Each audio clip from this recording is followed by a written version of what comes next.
Hi, this is Paul. I'm going to continue to sort of mull over the Thunder Bay conference that I just got home from yesterday.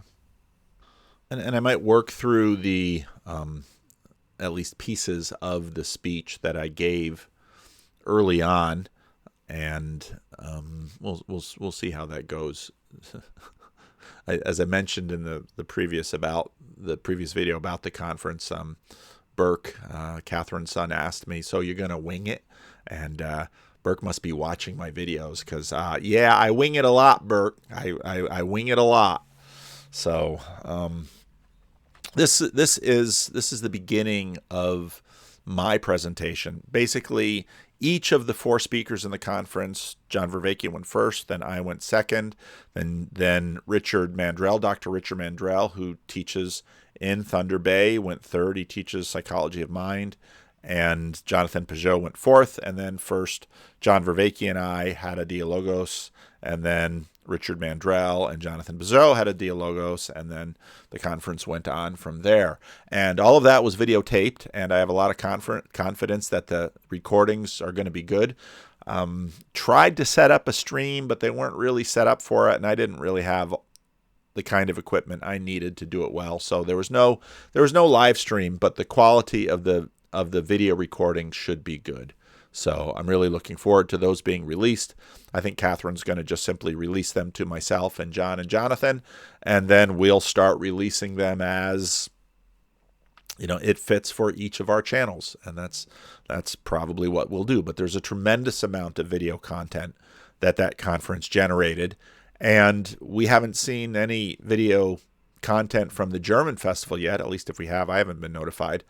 And there's a tremendous amount of really good video content from the German festival too. So I know the summer's been sort of lacking on this channel, but buckle up, because I've got a head full of undone videos, and there's a ton of video that we shot this summer, and I know some stuff that's going on. I had a chance to talk with Jonathan Pageau and think about some of his plans and what he's doing. So there's going to be a ton of good stuff coming out. So don't you worry. It's coming. Now, part of what usually when I do a conference like this or a tour like in Europe, certain key words begin to emerge and certain key themes. I'm a preacher, and so I'm a gospel word gardener. I'm a word gardener. I'm always looking for words and finding the right words. And part of what sleepwalking sort of became an image and a metaphor that really began to grab me in terms of the conversation about consciousness. And I had that in my I don't know if I use sleepwalking in my conversation with the New World podcast. If you hadn't watched that podcast, the thumbnail is up here on the screen from the New World. I'm eventually gonna post that on this channel too. But I thought that was a tremendous conversation. I didn't know Jella at all, and I don't Van Bardewijk. That would probably be something close to his last name. I didn't know him at all, but we had a few minutes to talk before we did the podcast, and he had seen at least some of my stuff, and it was great. It was a great conversation. I really enjoyed it, and I was at that point just sort of overwhelmed with the way that Europe is sort of walking through Christendom, sleepwalking. They're not conscious of it, but the spirit of Jesus that has been moving through history is in some ways guiding some of their steps, not all of their steps, obviously. And then the event that I did with Tom Holland, which is up on Speak Life, and was a wonderful event. When Burke said "wing it," in all fairness to Glenn, he kind of told me the structure, but Europe was just, everything was happening in Europe so fast. We were always in a car. Sometimes we never quite knew where we would lay our, birds have nests, and Foxes have dens, but Paul and John didn't always know where they're laying their head down in Europe. But the people really took great care of us, and we had some wonderful places to stay, and we met some incredible people. But it was a whirlwind tour. And so then when Glenn says to me a few minutes before I had to go on with Tom Holland, remember what Christy Mayer, I don't know if the Christy video's out yet. Remember Christy Mayer, what she did before ours? And I remembered it. She had like a whole academic talk she was giving. She had a manuscript. She was going through the pages. You're doing that. And I thought, yeah, Burke, I winged that one totally. I hope it was okay. There's a delusion that you have when you do a lot of public speaking, and this is true of preaching too. There are times when you get up and, whether it be adrenaline or what have you, but you think, wow, I really nailed it. And then nobody else thinks you nailed it. And then there's other times that you get up and you say, wow, this was horrible. And then people say, wow, that really spoke to me. And then sometimes you get up and you think, wow, I really nailed it. And people come back and say, yeah, you did really nail it. And I'm a little different from a lot of the academics. Academics are doing an academic thing, and I'm a preacher. Part of what came through also in the Thunder Bay Conference was, of course, John Vervaeke's from the Academy. I'm from the church. And I said that Pageau sort of, represents the monastery. And he's like, what? How am I monastic? And both John and I think that Jonathan is quite monastic in terms of the symbolism and everything and the art. But so Christendom sleepwalking in Europe, and to a degree Canada too. One of the big differences between the United States and Canada is the church, how few people go to church regularly in Canada. I'll say it that way. And in a place like Thunder Bay, where the Urban Abbey was, that used to be a vibrant Baptist church. And part of the reason they have the building is because that vibrant Baptist church is no longer there. And there's a bunch of churches on that hill where the Urban Abbey is, and those churches seem quite empty. And so this decline of Christendom, and it makes people think, well, Christianity's going away, but in a lot of ways, Christendom continues sort of to sleepwalk, and it's bumping into things. And I started talking about this because, of course, this talk was to be about consciousness. And I think the sleepwalking image is important. And, even those who are supposedly super rational, they're just as much sleepwalkers. I think, if there was ever a demonstration of Sam Harris sleepwalking and not being terribly self-aware or rational, it was probably his trigonometry conversation. So much sleepwalking that we do is, Jonathan and John have sort of worked the zombie thing. I like the sleepwalker image partly because sleepwalkers can wake up. There doesn't seem in any of the zombie videos to figure out what to do with zombies except to smash their heads so they no longer walk around wanting to eat human flesh. So I sort of prefer the sleepwalker image. And I think that the real, one of the people that's done the most to say, no, once you give up your organized religion, it isn't the case that you just become rational, that you somehow become fully awake and you sort of see the world clearly through your rationalist lens from some sort of monarchical vision. No, the vast majority of people, they just basically get almost superstitious. And, I think Clay Rutledge, if we're putting together a list of people that we want to come onto the circuit, I talked about the circuit in the last little video. If we're putting together a list of people we want to get on the circuit, I want Clay Rutledge there. I should contact him. I'm sure he'd come on my channel. He talked to Paul Anleitner, so why wouldn't he talk to me? So I think he follows me on Twitter, so I should. He's another guy I want on the circuit, so I better start making a list. I got to pause here. I got to make a list. One of the things that was really cool about the conference, I thought this was a stroke of genius from Catherine, was that she brought in a local academic who knew nothing about any of this. And I think probably for the first day or two, he was just a little mystified about the whole thing. But as he was there, I think he really began to appreciate exactly what was happening. Because what is happening here is we have people across, I know some of you don't, I know some of you doubt this, but there's a lot of political diversity in these gatherings.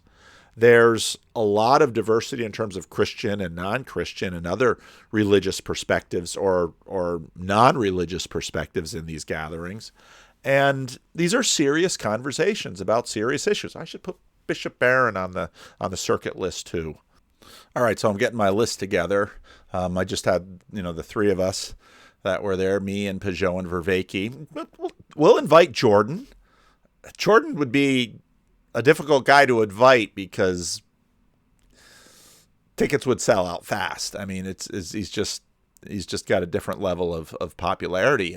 Christopher Mastro Pietro, get him on stage. Christopher's just got such a gift, and Christopher has been watching my videos, Jonathan's videos, and of course he knows John. And Christopher has a deep ability to articulate what's going on in this little corner. Rick Rapetti, get him. Sevilla came to the conference. Wonderful to meet Sevilla.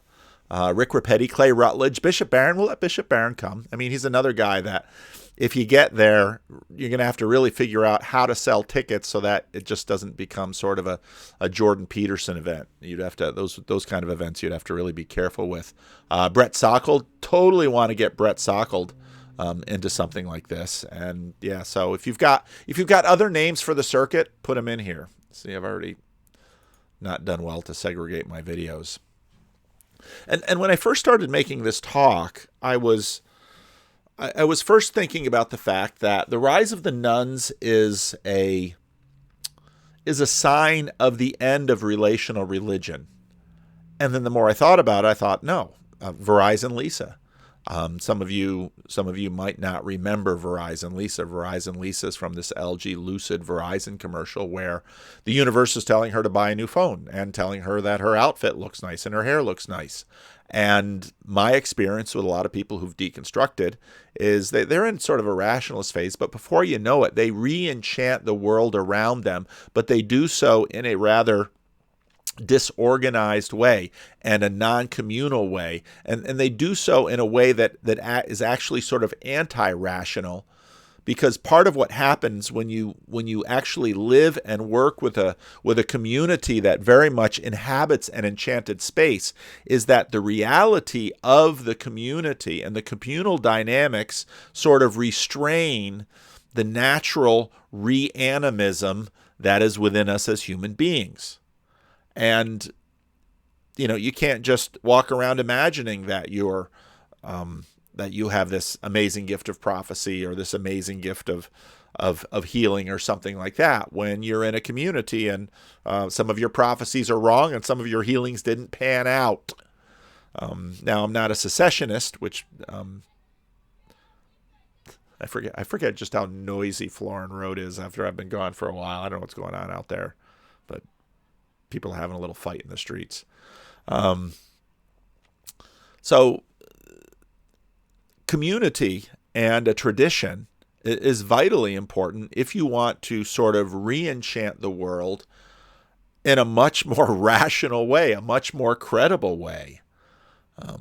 Now, Rough Draft for Sundays, I've been talking about nature religion and escape religion. That didn't really factor much into the talk. In fact, none of these slides that I've showed you even made the cut when I sort of reworked the program because I realized just how unprepared I should have gone through, how many hours of John Vervaeke videos and learned everything that he said on YouTube about consciousness, but I didn't do that. Instead, I'll get there in a minute. Instead, I found a TED Talk. And so I think a lot of the challenge of the church is, can post-enlightenment, buffered self individual make sense of relating to a personal God? A God who hears and answers prayers, a God who cares, a God who acts. These are some of the big questions when it comes to this question of consciousness. And in a lot of ways, what I'm sort of working on in this video is the question, thinking about the body of Christ as a collective being instrumental in public transformation. Now, I think that is just a historical fact that the church, the body of Christ, has been a collective being instrumental in public transformation over the last 2,000 years. But can these ideas make sense to people raised to be skeptical about them? If you maybe I'll find it, in fact. I think the danger for Christian leaders in this country is that they think the way to be popular and the way to get a hearing is to sound like everybody else.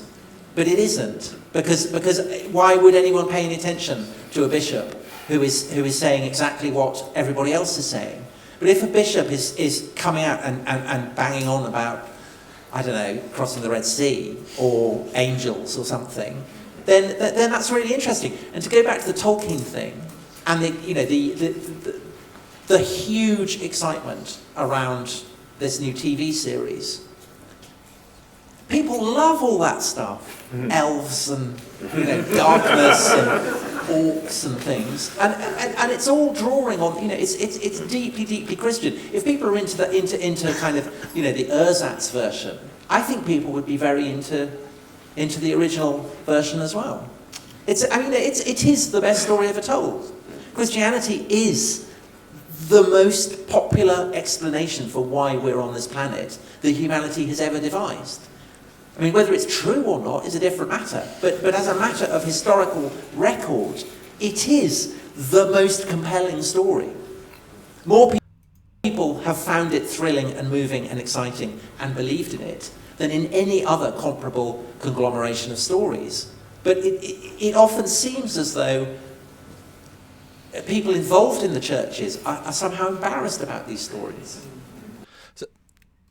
So Tom will often say, like you just said there, well, whether it's true or not, and okay, what do you mean by true, and in what way is it true? And people will often sort of say, well, it's true as a story, and of course the whole fundamentalist modernist thing was, well, is there sort of a is it related? Is there a concordism between what the Bible says and then what a video camera would capture in first century Judea or something of this nature? But many people remain sort of stuck right there in. Now, I sat at a back table with Mark Lefebvre during much of the conference. And if you ever want to pay close attention to speakers, don't sit at a table next to Mark Lefebvre. Now, Mark, I'm not criticizing you here. I had friends in seminary who were just like that. Scott Jose, those of you who know the Christian Reformed Church, Scott Greenway, both of them. They're both hilarious guys who would wisecrack during class, and they would just make a little soft wisecrack to you during class, and you'd crack up, and then you'd get the glare from the professor, especially if you laugh as big and as loud as I do. So if you want to pay close attention to the speakers, don't sit next to Mark Lefebvre if you're going to a conference like this. But, of course, Mark would say, Mark with his channel, Navigating Patterns, like and subscribe, objective, OMR, objective materialist reality, that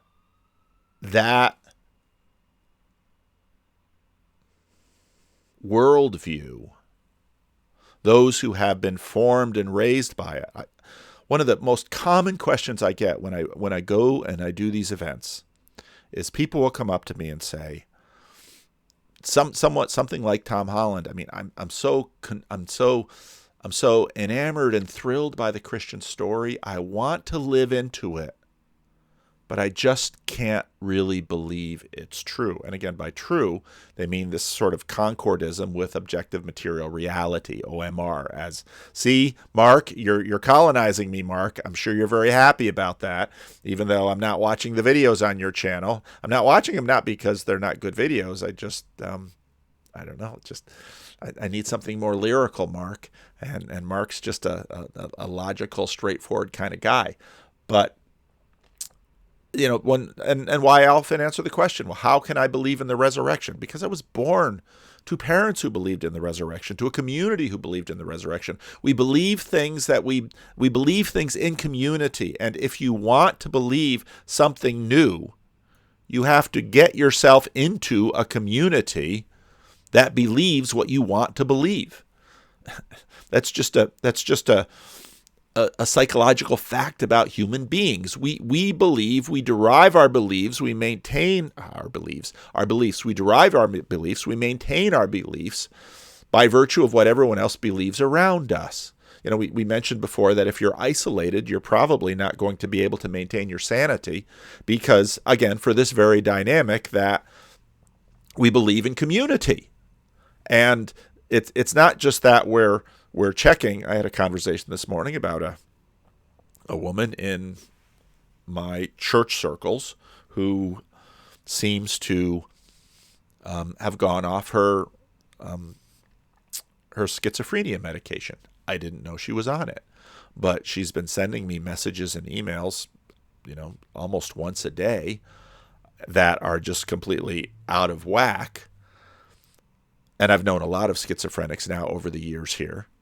And, one of the things with an unmedicated schizophrenic, they're just not locked into the same community as everyone else. And if you look at the enormous diversity of thought throughout humanity, you have to, number one, be impressed by the enormous capacity for diversity of thought, even given the same physical world that we're living in the middle of.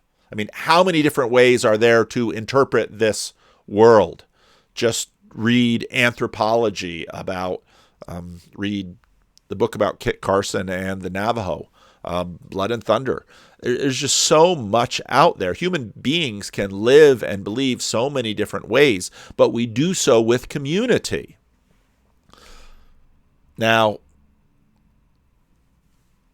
part of what I believe is basically normal for human beings, and even if you sort of take the Sam Harris pill and say, well, I'm going to have a real hard ceiling on supernaturalism, and I'm not going to believe anything supernatural, yada, yada, yada. This is an argument that the conversation I had with John Vervaeke a few years ago. It was my second or third conversation with him where I walked through the argument about the spirit of geometry and the spirit of finesse and how that sort of lines up with a lot of the Ian McGilchrist stuff. And that came then into our conversation after both of our lectures. But I believe that the question is, there's relational consciousness above us. We act as if there's relational consciousness above us. And we certainly act as if there's relational consciousness below us. We talk to our dogs. We talk to our cats. We train small animals. I was talking to somebody who was talking about the fact that they had, you can train a mouse, you can train a rat, you can train a gerbil. I mean, do these animals have consciousness? This became so John lectured about what consciousness is, function, and nature. And as John and I then talked about the differences between our perspectives, we noticed that a big part of my attention is consciousness recognition. And then, let's say, consciousness assumption. Now, I am talking to a Sony camera and a computer, and I don't believe that either of these devices are conscious. I don't afford them the respect that I give even a chicken or a hamster or a rat. They are in many ways. Is my computer here smarter than a fly? I don't know the kind of processing power. Now, what we tend to do with science is science works when you have measurement. It's obviously the sort of thing where you need to have measurement in order to engage in science. Jonathan Pageau, he sort of half-winged it on his talk, but he really hit it out of the park. As John Vervaeke was leaving, I was again sitting at the back table with Mark Lefebvre. John Vervaeke walks by and says, "That's the best talk I ever heard Jonathan Pageau give." And I thought, yeah, it was amazing. Jonathan really nailed sort of the whole question of categorization and reduction of combinatory explosiveness, and he connected it with desire for the good and love. It was an amazing talk. But again, part of what makes that talk amazing is set and setting. If you just had that talk, when I was in London, we passed by this place, which is like Speaker's Corner or something like that, where it's sort of English law, and very old English law, that anybody can stand up there and say what they want to within almost anything. I don't think you can threaten the government or something like that, but you can express your opinion. But if Jonathan Pageau were to do that in that location, it would not be the same thing. And this is sort of the transjective reality that the power of the speeches at the conference, part of that they received from within the conference. And unfortunately, even when you watch the videos, you're not going to have that set and setting of Jonathan's speech, but it was just an amazing speech. And basically the thesis that I was talking about in my talk was the church is a spiritual body with agency and level up consciousness that purports to tie the world together. Now the real debate that we didn't get into a debate. I'm not going to debate. I'm not going to debate anything close to science with John Vervaeke. It's just not going to happen. John is a scientist. I am not. But that doesn't mean we can't have a conversation, and that doesn't mean that I'm simply going to believe everything he says because he's a scientist. I mean, part of what's going on in society right now is a continual re-estimation of the authority and the nature of what we call science. And that's deeply embedded in what's happening in this little corner of the internet and what we're doing. But if we have consciousness below, and we act as if the consciousness of my dog or my cat or my pet, even my pet lizard, lizards don't have a lot of consciousness, but if you go into a tank, if you go into a room and there's a lizard in a tank, you know if the lizard is conscious or not to a degree. To whatever degree we apply that word consciousness to the lizard. Are his eyes open? Is his tongue moving? Is he, my son Jared used to have a bearded dragon. That was fun. And, if you put a little cricket there in the tank, will the bearded dragon sort of hunt down the cricket and eat the cricket? And the whole part of what's fun about, let's say maybe you've got a little snake and you're feeding mice to the snake, or you've got a bearded dragon and you're feeding crickets to the bearded dragon. The cricket's running around. You say, well, the cricket has a degree of consciousness, and the bearded dragon has a degree of consciousness. Now, I'm not a panpsychist, so I don't think that the dead wood in the tank has any consciousness or the stone has any consciousness. I can't be 100% sure about that, but I basically come to that conclusion because the cricket, there's a relationality between me and the cricket. And you know that because sometimes, I once, because I'm a Dutchman, you'd go to the pet store and you'd buy this little box of crickets. It's like, how much am I paying for these crickets? Then you'd go online. It's like, buy 1,000 crickets for this price. And it's like, all right, I'm going to buy all those crickets. And then I had basically this massive box full of crickets. And of course, some would escape. And I had an own tank for the crickets. And I had to feed the crickets and, all of that stuff. I did all that stuff with the kids. But that's part of the fun about having kids is you got to do that kind of stuff because it's totally worth it, even if people get upset when the crickets get out. But so even let's say if a cricket gets out, you'll know a cricket got out because you hear the cricket sort of chirping in a room somewhere, and you walk into the room and the cricket stops. So the cricket is conscious of your presence when you go into the room. And so part of the conversation I had with John is, okay, well, how far down does consciousness go? Is consciousness the right word? It's clear even from John's talk that there's a huge amount of debate about consciousness, but it also seems like a lot of the academic debate about consciousness is sort of resting in human consciousness, whereas sort of colloquially, I would say a cricket is conscious. Now, I would say a cricket likely has a lower level of consciousness than a cat. So, and then we tend to sort of have categories, a reptile or an insect versus a mammal. But then there are, mammals like dolphins and whales, dolphins seem to be highly intelligent. So there's definitely a relationship between consciousness and intelligence. But so this is a very big thing, and there'll be a lot about this when the videos come out. I guess I'm just making a big teaser. So words that fudge, consciousness is a word that fudges. It's a very fudgy word. One of these words that almost everyone uses, and then if you begin to sort of have a divorce between meanings, there's sort of the scientific meaning and then the colloquial meaning, that becomes then a problem because the two communities won't be able to understand each other well. So I gave this little illustration. After the accident, is he conscious? What do we mean by that? Is he awake? Is he responsive? In other words, if you grab him and shake him, will the response given be more than just the shaking? All right. Can he respond to voice? Now, if this is your uncle who's been in an accident, or if this is your dog, you have different levels of expectation. If you go to the vet and let's say your dog was in an accident, you might say, is he conscious? And they'll see, is the dog's eyes open? Does the dog, when you come in, does the dog respond in all those dog-like ways that you expect the dog to respond? Your uncle, you have higher levels of expectation for your uncle. Can he respond to words? Can he speak? I mean, we have all these levels, and we sort of attach all of this to consciousness.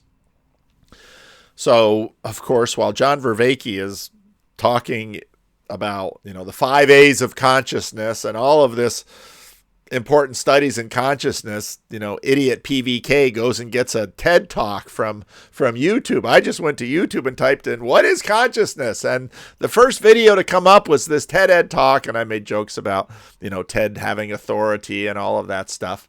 But right away, even in the talk, the word gets fudgy because they talked about a woman named P.S. I don't know why they're trying so hard to preserve her anonymity. P.S. is just so cryptic. But anyway, so they did. Well, she had a stroke. And so one of the little tests they did after she had a stroke was they showed her a picture of 2 houses. One had flames coming out of it and the other didn't. And they asked, is there any difference between these 2 houses? And she said, no. So she obviously was conscious. She could respond to, was using language. She could respond to stimulus. They expected her to make sort of a reasoned argument, but she couldn't differentiate because of the particular damage done by the stroke. She couldn't differentiate between the 2 houses consciously. And this is where the word gets really fudgy, because what we begin to see is that there are lots of different layers and levels to this. And then when asked which house she would prefer to live in, she points to the one that isn't on fire. And she did that multiple times. Now, there's that little homunculus. I mean, John talks about in his Waking from we sort of imagine sort of the homunculus theory that there's a little person in my head. So maybe there's a little person in my head that's pointing to one and not pointing to the other. But what's going on? Something in her knows she'd prefer a house that isn't on fire. It's a very reasonable thing. I prefer my house is not on fire. But yet, when asked to give an account for this, she can't. And, if you read some of these brain books that have been coming out in the last 20 years, there's lots of examples like this where part of the brain will do something and the other part of the brain doesn't know why and will make up sort of an ad hoc story to try and explain it. There's very much a splitness within us. One of my favorite Tim Keller sermons was on. He did a series in probably, I don't remember. I could probably find it even. No, I don't want to do that. I don't have so much time. About splitness, and I remember he used Dr. Jekyll and Mr. Hyde. If you've never read Dr. Jekyll and Mr. Hyde, it's an amazing book, Robert Louis Stevenson. And because the book isn't sort of what everybody imagines, because the reason that Dr. Jekyll made this potion was he wanted to improve himself morally. Dr. Jekyll was known for being a wonderfully moral person. He was a pillar of his community. Everybody looked up to him. But he figured maybe if he could take this potion, the whole purpose of the potion was to make him a better person. Now, what happened was it created this splitness in him, this Mr. Hyde, who would go out and do unspeakable things, horrible things, things that Dr. Jekyll would never do, at least in in terms of his popular reputation. And I actually just listened to, I have a bad habit of not finishing books that I start. But it's also going to be kind of a good habit because I was on the plane getting back to Sacramento and, I got, 50 Audible books on my phone.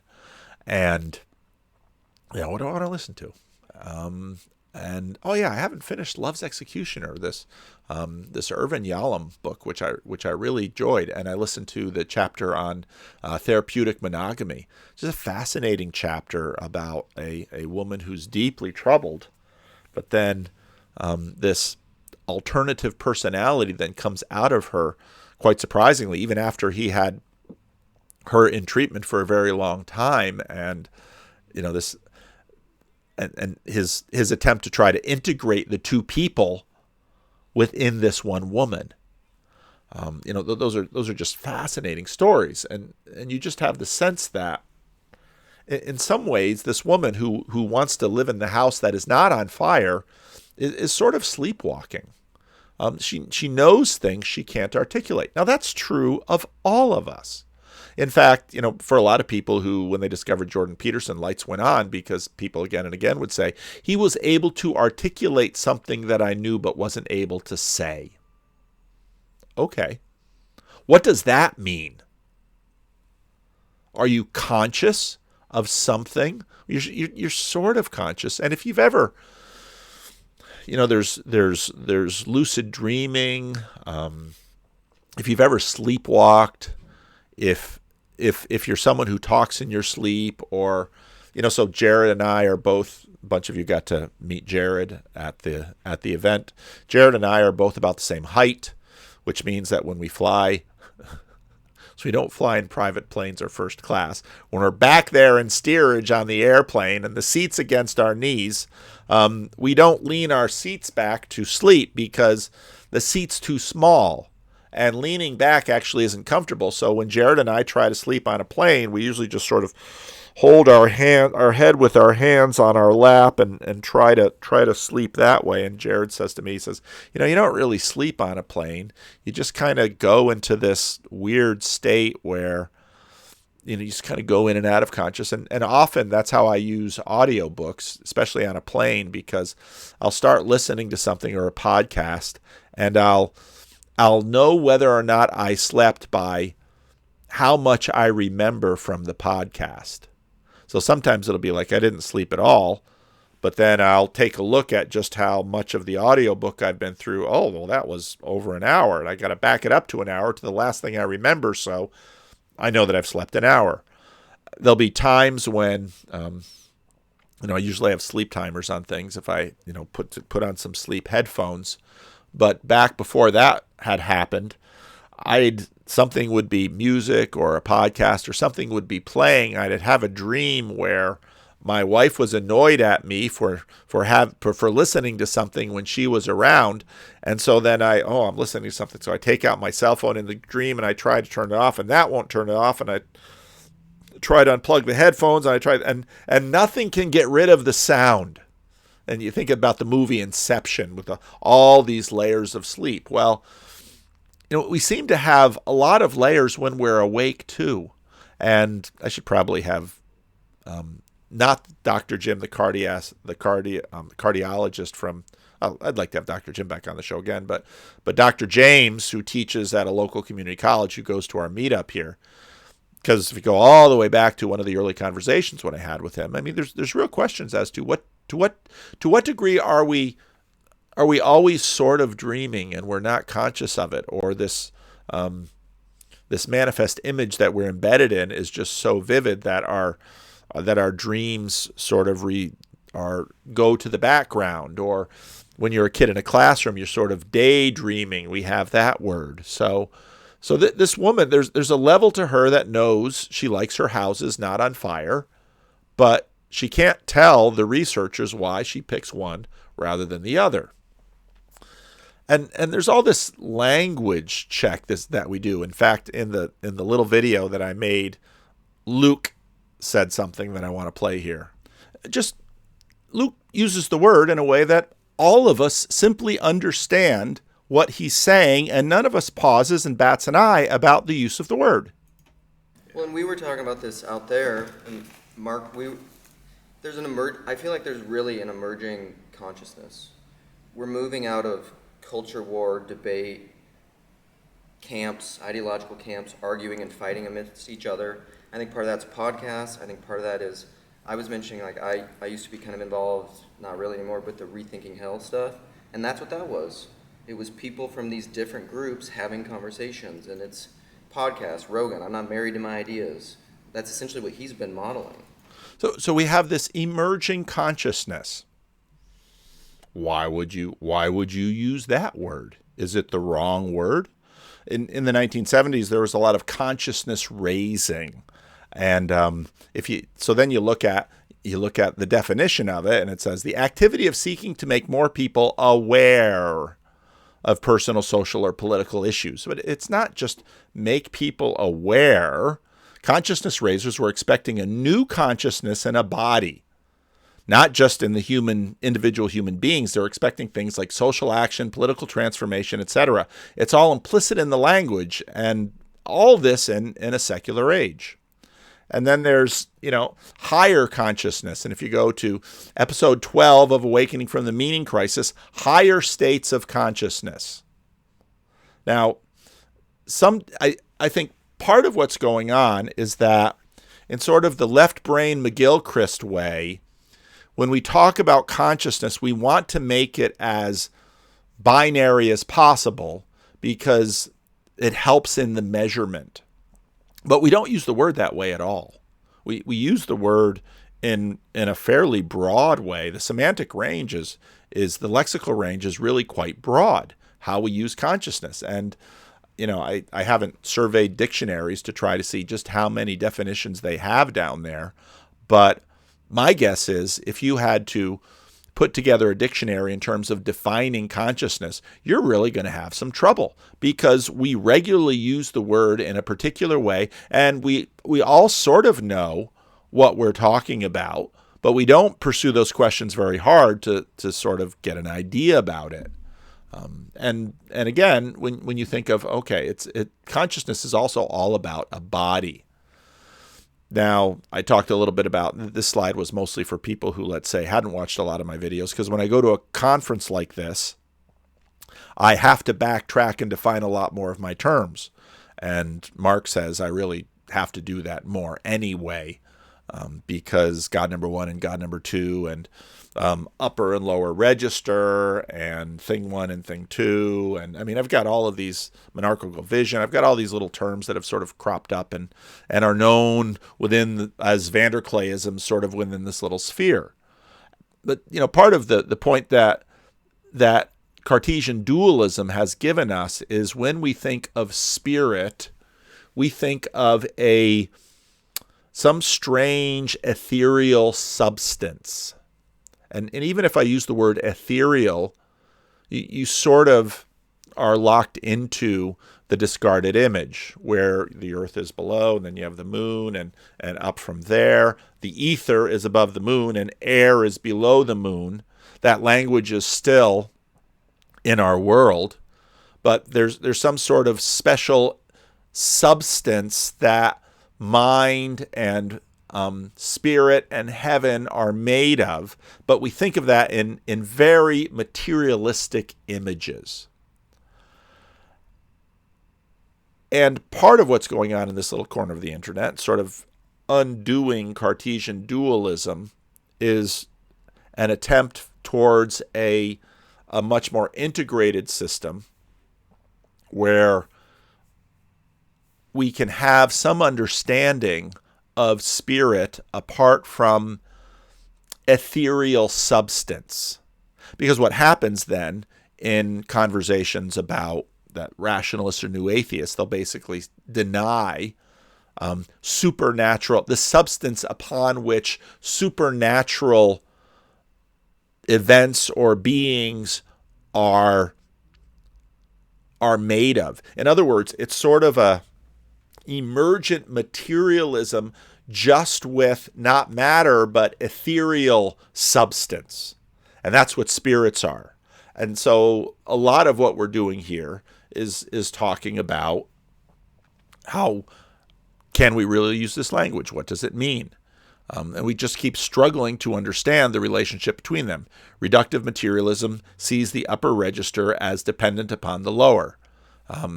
Mind, spirit, and heaven are sort of emergent properties. Now, it's really hard in terms of heaven and sort of hard in terms of spirit. Emergent properties of matter and the relationship and development of matter. Matter is primary, mind is secondary.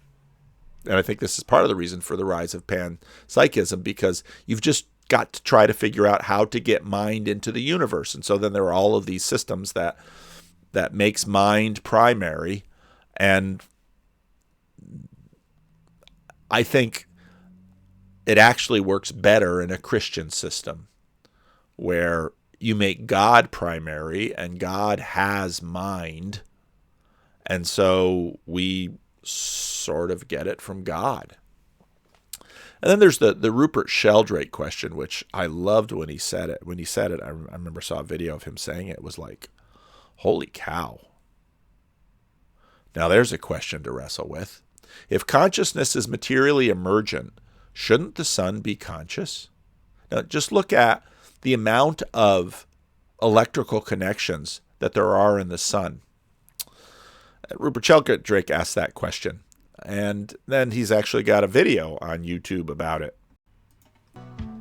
Well, the title of my talk is the Sun Conscious? And this, as you can see, is leading towards a heresy that's even heretical in the context of the electrical universe. So I don't want to push you too far, but most people in this room are used to heretical thoughts, and so I thought we'd just try going a bit further with that. I can't claim that this is based on hard evidence, as other speakers have claimed their talks are based. It's speculative. It could lead to hypotheses that are testable. But it's looking at the big picture of how the world works, with particular reference to the sun and the universe in general. All traditional cultures have taken it for granted that the sun is alive and that it's conscious. It's a god or a goddess. For the Greeks, Apollo; for the Hindus, Surya; for the Japanese, a goddess; and in Northern European mythology, a goddess as well. So the gender of the sun fluctuates, the mythologies fluctuate, but all these cultures have taken it for granted that the sun is alive and conscious and intelligent, because goddesses and gods are conscious. That, of course, is dismissed in modern science as a childish, animistic fantasy. And the fact that children think the sun's conscious too simply adds weight to that dismissal. When children portray the sun, they draw it with a smiley face, and they're implying that it's alive and that it is a living being in some sense. I think, incidentally, in parentheses, that these different mythologies about the sun have something to do with the very structure of our English language. English, as you know, is a hybrid between German and French, or a kind of Germanic language, and the French spoken by the Norman conquerors, which was the language of the court in England for several centuries. And when these two languages converged to produce English, there was a big problem, which is why English people are so bad at languages today, that they have genders in other languages. Things are masculine or feminine. And because the mythological systems of Southern and Northern Europe were different, in German, the word for the sun is feminine, die Sonne. In French, it's masculine, le soleil. And it's opposite for the moon. In German, the moon is masculine, der Mond, the man in the moon. And in French and Romance languages, it's feminine, la lune. So imagine you're in England in something around the 12th or 13th century, and you're trying to deal with this. What do you do? I mean, all these genders are opposite, especially for the most significant kinds of words. I think what they did was the primal English compromise. They enlarged the neutral case in Germanic languages to include practically everything and neutralized everything. So we have this neutralization of our language, makes it so hard to learn other ones, because most English people can't understand why words should have genders. Now, the idea that the sun is not conscious was taken for granted in science since the 17th century. In the 17th century, as everyone knows, there was the mechanistic revolution. This revolution was a break with the previous way of seeing the world. In the Middle Ages, here in Europe, the general assumption was that the universe was alive, the whole universe was a living being, animals and plants were truly alive, they had souls. Aristotle's theory of plants was that each is shaped by its soul. The soul gives form to the body of the plant. Animals have, in addition, souls that underlie their sensitivity and movement. That's why they're called animals, from the Latin word anima, meaning soul. And humans have plant-like souls that shape their bodies, animal-like souls that give the instincts and coordinate sensations and movements, and in addition, the rational soul. Now, after the 17th century revolution, the whole of nature became mechanical. The whole universe was a machine made of non-conscious matter. Descartes defined matter as non-conscious and separated off consciousness into a realm of spirit, which was not in space or time. There were only three categories of conscious things in Descartes' universe: God, angels, and human minds. The rest of nature, all the stars, all the heavenly bodies, everything on earth, all animals and plants, was mechanical, made of unconscious matter. And plants and animals were just machines, and the human body was just a machine. This is the worldview that we still have and is still dominant within science, the mechanistic model of the universe. So you can you can watch that on your own. And the thing is, well, what test would we conduct to determine if the sun is conscious? Would it matter to us? And then the real thing, would we matter to it? Now someone, I mean, this is, again, the beauty of a conference like this, someone sort of afterwards sort of challenged me on that. It says, well, the sun doesn't seem to, respond like, other conscious things respond to us, but we don't respond to things that are too small or insignificant for us to respond to either. And there's also the time difference. There was a let's see if I can find it. The Star Trek episode was, for those of you who are at the conference, I just referred to it as the wink of an eye, and this creature lives at an amazing accelerated rate, and she sort of speeds up Kirk, and everyone else is sort of walking around sort of like statues in slow motion. And if you think about the age of the sun, if the sun is conscious, why would the sun want to pay any attention to us? We're, in a sense, in the blink of an eye. The sun, if it's conscious, why would we care about you?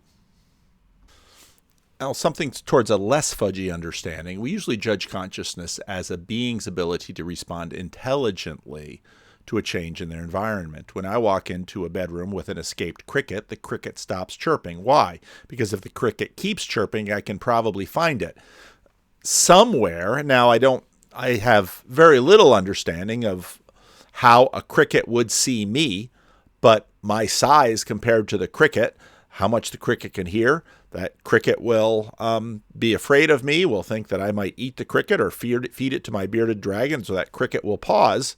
And basically that cricket is chirping, not because the cricket wants to attract me, but because the cricket wants to attract pretty much a mate. I'm sure in the comment section, if they chirp for other reasons besides attracting a mate, you'll tell me. I don't know. The comment section is smarter than I am. There's a purpose, and it pursues an outcome. And now we're looking at sort of normativity and telos. So experience of awareness is just as elusive because we struggle to understand even an animal's experience of consciousness or awareness. I'm almost out of time. Shoot. We usually judge consciousness as a being's ability to respond intelligently to a change in their environment.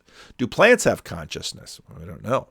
Is their response too mechanical? And this is where we begin to have a meaning crisis, because maybe our responses are just as mechanical, and even our state of consciousness should not have any ethical implications.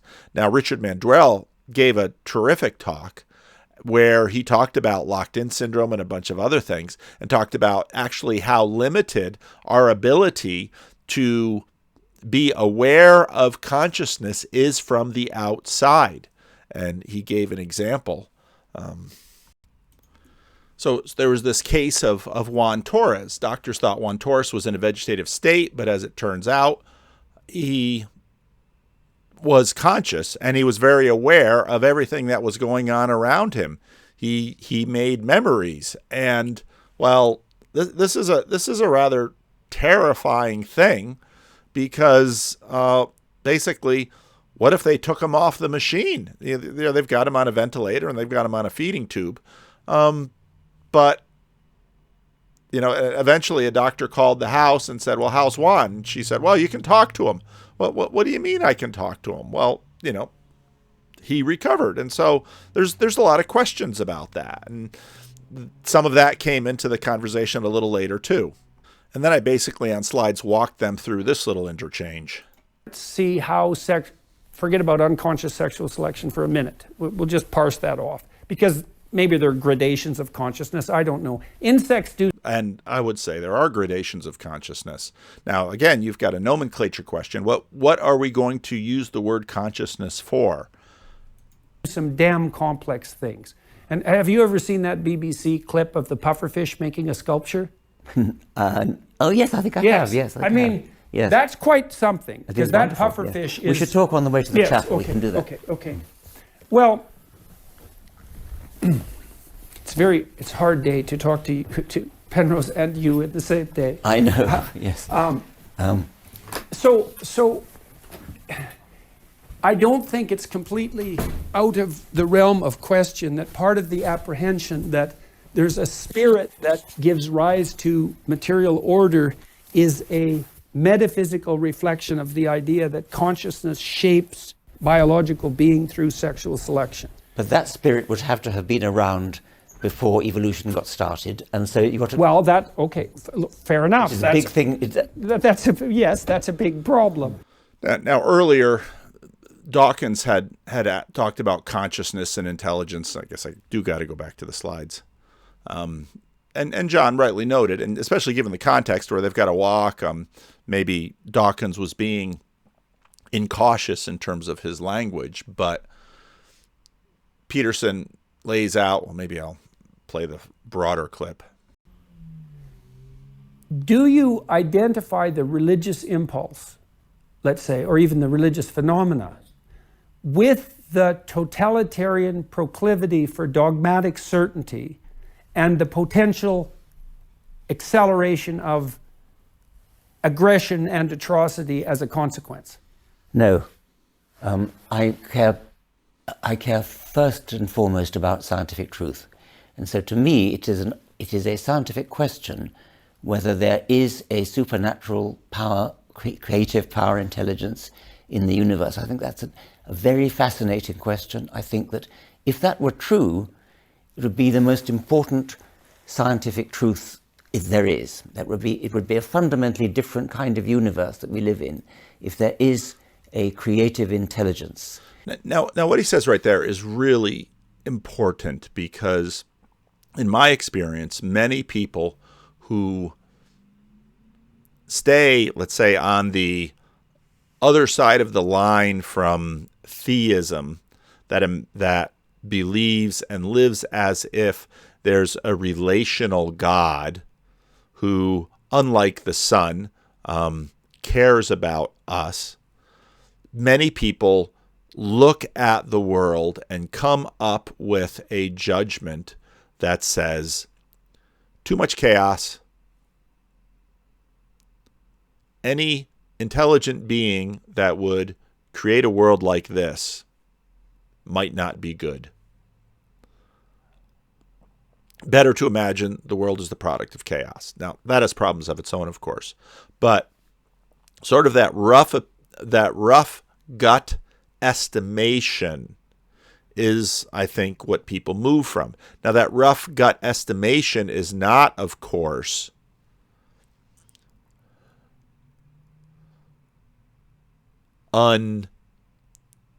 non-emergent from history, because one of the ironies of that rough gut estimation is that for most of human history, the rough gut estimation of various cultures were that the world is a product of something that in a materialist cosmology is imagined to be supernatural. And they experienced more chaos. Maybe it's only because within the success of Western civilization, we believe that with our level of consciousness and control, we have arrived at a better world than the natural world that was given to us. Now, that has its own problems, because one of the things that we see, all of these weird Western, egalitarian, industrial, all of this weird world wants to highlight the natural and go back to it. Well, I don't want to eat simulated food. I want organic food and natural. And you have to say, now, wait a minute. If you're so impressed at the success that we've made of the world, why are you suspicious of all the synthetic things that we're making from the world in order to control it better? So there's levels and levels and levels of gotchas in this thing. So although I have a secondary interest in negative consequences of religion and so on, especially in Islam, my fundamental interest is in the scientific truth, which I believe is a scientific question, even if it can't be answered by scientific means. There either is a God or there isn't, and that there either is a creator or not at the base of the universe, an intelligence. I think there's not. I think that intelligence is something that comes late into the universe as a consequence of a long evolutionary process. It happened here, it no doubt happened, or probably happened in other parts of the universe. And do you distinguish between intelligence and consciousness? For this purpose, no. Okay, for this purpose, no. Yes. Okay, so let me ask you this question then. Do you think that sexual selection is mediated by consciousness/intelligence? In those species that have consciousness, yes. I mean, Then I would ask you, to what degree do you think that consciousness operates as a fundamental mechanism of selection and shaping? Now, that's an amazing question, especially within the realm of relevance realization, where relevance realization is a transjective. What is relevance? Is a transjective dynamic. And Awakening from the Meaning Crisis, some of my favorite sections of that were where he was dealing with Darwinism. And you basically see the two sides of realization in that. And even though the cricket quiets itself when I come into the room, Darkin says, well, it doesn't have consciousness. Well, what is the cricket using when it quiets itself when I come into the room? Seems to me it's something akin to the child who hides when a stranger comes near. You wouldn't take consciousness away from the child. The child who is asleep doesn't hide when the stranger comes near. I assume crickets sleep, but maybe they don't. I don't know. I don't know much about crickets. Some of you in the comment section will. So I think what happens here is really important. I think Jordan really puts his finger on something.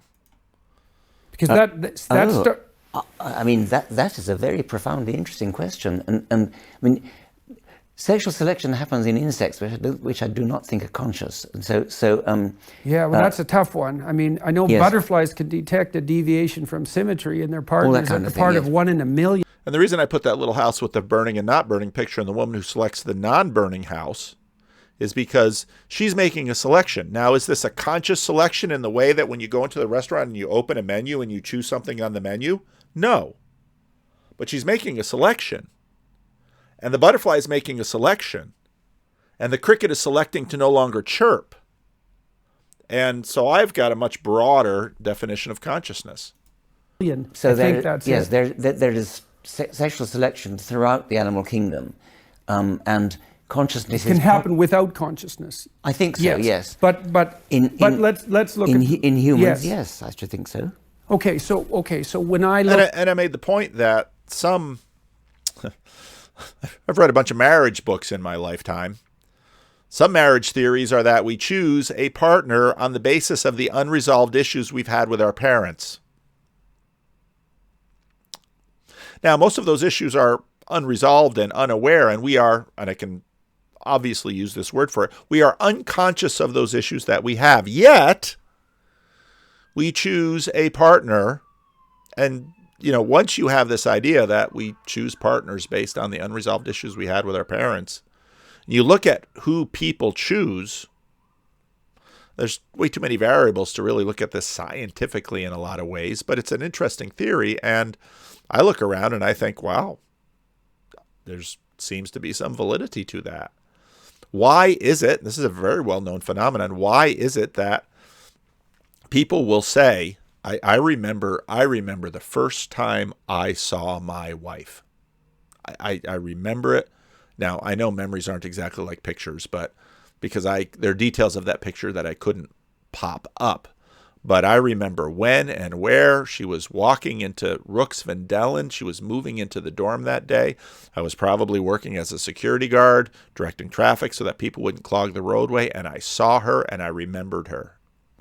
And then towards the end of that, her freshman year, I was walking through checking dorms. I was a security guard, like I said. I was walking through checking dorms, and she was studying for an exam. She was in the open. The women's dorms were closed at midnight. Such sexism. The men's dorms were open all the time. She was studying with a guy in a room in the dorm, and I walked in and struck up a conversation, and I remembered her. I was attracted to her, and I had a little conversation with her, and she remembered me a little bit then. And then the next year as a sophomore, she moved into the same apartment building that I did, and I remembered her, and I said, we've met before. Do you remember in the inner lobby at Vendellen, you were studying, and oh yeah, and then in the back of her mind she knew, oh, that's right, she didn't like security guards because we handed out parking tickets, but you were interesting to talk to. Imagine that. And so then I always had a fairly cowardly way of deciding which women I liked and didn't like. Getting up the guts to go and ask people on dates. I've been shot down plenty with women that didn't know me at all. I wasn't particularly studly or handsome that women would have just looked at me and say, yes, I'd like to go out with you. Who is this strange person asking me? So then I adapted it so I would become friends with a lot of women, and then once they got to know me, and then as a security guard, often I'd say, hey, I've got a shift from 12 to 4. Do you want to walk rounds with me? And then I'd take them on rounds and show them in different interesting places of buildings, or we'd walk through parking lots. And actually going on long walks was a terrific way to get to know the women. And so, that's one thing led to another. And, and now we're married, have 5 kids, et cetera, et cetera. But how much of this stuff was just unconscious in me, and how much was unconscious in her, and why did we select each other? And, and my children are basically products of that selection. And then, of course, as you're married for a while, you begin to discover, you knew some of the reasons why you really liked the person. And then you begin to discover some of the complexities in the relationship that you're going to fight about for years, and on and on and on and on and on and on and on. Look at religious epistemology cross-culturally. I see a bipartite structure at the bottom of the hypothesizing. There's an idea that there's a material substrate that consists of a kind of latent potential. That might be one way of looking at it. And that there's the action of a forming process on top of that. And it looks to me like it's something like, what would you call it? An intuitive apprehension of the relationship between consciousness and the rise to complexity of living forms. And the reason that I'm curious about that from an evolutionary perspective is that I can't see how forget about unconscious sexual selection for a minute. We'll just parse that off, because maybe there are gradations of consciousness, I don't know. Insects do some damn complex things. And have you ever seen that BBC clip of the pufferfish making a sculpture? And again, I don't think the little pufferfish, there's a little pufferfish community looking down at saying, oh, we'll do. No. The pufferfish is just going about it. How conscious is that little pufferfish? And actually, Jonathan Pageau did a great talk on on church art, ancient church art, and the right hand and the left hand. He talked, this is the language. And then I thought, how did human beings agree on this language? There wasn't a committee that decided this is how we're centrally top down, this is how we're going to decorate all these churches. No. It happened in a much more organic, I would assert, less conscious way. What is being expressed by the way those churches are decorated? Oh, yes, I think I have. Yes, I mean, yes. That's quite something, because that pufferfish is... We should talk on the way to the chapel. Okay, we can do that. Okay. Well, it's a hard day to talk to Penrose and you at the same day. I know, yes. So I don't think it's completely out of the realm of question that part of the apprehension that there's a spirit that gives rise to material order is a metaphysical reflection of the idea that consciousness shapes biological being through sexual selection. But that spirit would have to have been around before evolution got started, and so you got to... Well, fair enough. It's a big thing. That's a big problem. One of something Eric Weinstein said in a Discord chat once, the problem with God is that you don't know what he's thinking. And it's sort of like the sun. And I think there's someone, not really a thing, has been making for us a kind of life we all assume, change, agency, intentionality, pursuit of the good, the true, and the beautiful from the beginning. We are not prisoners of the whole show. Lewis's use of reason in his book Miracles, which permeates, is closer to John Vervaeke's definition of reason, which is close to his relevance realization, than to Sam Harris's definition of reason. And from there, I begin to talk about spirits. And so even looking at if the left hand and the right hand that Pageau talks about. So Jonathan used this image and talked about the left hand and the right hand. It just went at church after church after church after church. And he said, it was very convincing. He said, this is the language, but it wasn't a language that the way I'm using language now, and I'm not saying they didn't use language like I'm using language now, or that they never talked. But what happened was in sort of a way similar to the pufferfish, this was the language that the church had that they put into buildings. Now, again, when these videos come out, I'm going to have a, gosh, will I follow through? I don't know. I have 10 videos in my head for every one I make. That's just the reality of it. And I'm out of time and I got to go, but here it is. So hopefully maybe tomorrow I'll continue along this vein. If some other spirit doesn't take me over and have me make a video, that's very different. So you can finish this video yourself if I don't. So thanks for watching. Leave a comment.